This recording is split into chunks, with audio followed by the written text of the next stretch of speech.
We're opening today, together with the company FULLANTI, here in Kunshan, the PLATIT-FULLANTI Application Center. First of all, we want to be able to develop dedicated coatings in the Chinese market, for the Chinese market, specifically for applications. But furthermore, it also opens up the opportunity for us to have sampling possibilities here in China without losing any time.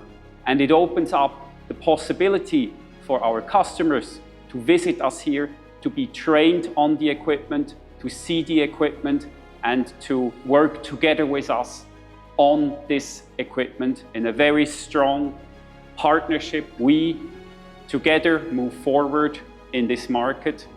Together we will address challenges and solve them, and we're all excited and happy, grateful and thankful, and look forward for the upcoming years moving along.